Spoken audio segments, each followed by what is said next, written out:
안녕하세요. 중소임대인 협의회를 운영하고 있는 복덕판의 정민아입니다. 어제 블로그를 통해서 박홍근 의원안에 대한 저의 그 입장이 나간 후로 많은 분들이 관심을 가져주시고 또 의원실 블로그에까지 가서도 많은 댓글을 남긴 것으로 알고 있습니다. 그런데 이제 한 가지 더 첨언하고 싶은 것이 있는데요. 일단 법이 국회에서 본회의를 통과를 하고 나면 법 개정 논의 자체를 하는 건 불가능하기 때문에 지금 남는 것은 이제 해석의 문제인데요.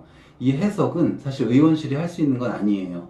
법 해석은 어제도 말씀드렸다시피 법을 집행하는 국토부가 일차일권 해석을 하게 되고 거기서 결론이 안 났을 때는 상위 기관인 법제처에서 최종적으로 일권 해석을 할 수가 있게 되는 거고요. 따라서 이렇게 법 해석과 관련된 민원을 의원실에 직접적으로 하는 거는 의원실에서도 부담을 느낄 수 있고 그것 관련해서 저도 오늘 새벽에 연락까지 받은 상황입니다. 네, 이번 민간 임대주택에 관한 특별법이 박홍근 의원의 대표 발의로 이루어지긴 했지만 제 생각에는 2018년 9월 13일 정부의 부동산 대책 후속으로 나온 법의 성격이 강하기 때문에 사실상 정부가 생각을 가지고 의원실에 청원입법, 청구입법을 한 것이 아닌가라는 사실 좀 의심이 들기도 합니다. 그런데 어쨌든 법 개정 과정에서는 특히 여당 의원실이기 때문에 정부 부처와 사전에 협의를 진행하면서 법 개정 작업을 진행했을 거고요. 이 부분은 정부에서도 그렇게 생각을 하고 있는 것 같습니다. 그러면 청구입법이 뭔가? 보통 정부 부처에서 법안을 발의하게 되면 예를 들면 연구반을 돌린다든지 산하기관을 내 리소스를 써서 시장 상황을 조사한다든지 혹은 입법 이후에 어떻게 규제에 영향을 받는지 입법 영향평가라든지 이런 과정들을 길게 거치게 됩니다. 그런 과정에서 물론 법 조항은 되게 타당성이나 통과 가능성이 높은 상태로 만들어지게 되는데요. 그런데 이런 절차를 다 거치게 되면 법 개정 과정에 시간이 많이 걸리다 보니까 보통 정부기관에서 법 개정을 빨리 하고자 할 때는 한 20명 정도의 의원들의 동의만 받으면 입법을 할 수 있는 의원 입법 형태를 취하는 경우가 많습니다.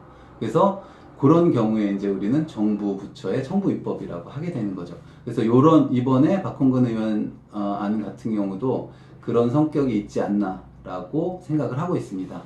논란이 되고 있는 부분은 최초 임대료와 관련한 소급 입법, 소급 적용되는 것인가 여부인 것 같습니다. 그런데 제가 방금 국토교통부의 담당, 이 민간임대주택에 관한 특별법을 담당하고 있는 사무관에 확인한 바에 따르면 일단 유권 해석이 아니라 민원 회신 형태로 오늘 중으로 답변이 나갈 거라고 하고요. 그 내용은 뭐냐면 소급 입법은 아니다. 소급 적용되는 것은 아니다. 라는 내용이라고 합니다.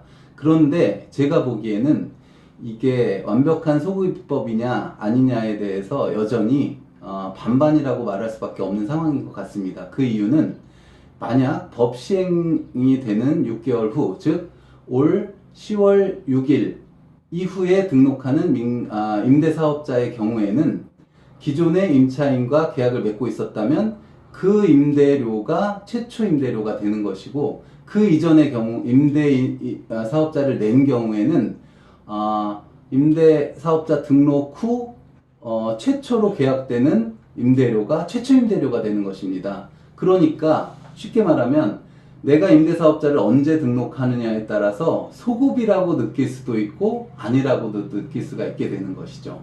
이게 이제 가장 논란이 되는 부분인데요. 따라서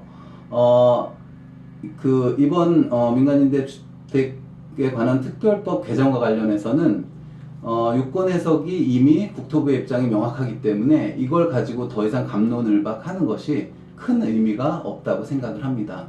필요하다면 다시 법 개정을 해야 되는 거겠죠.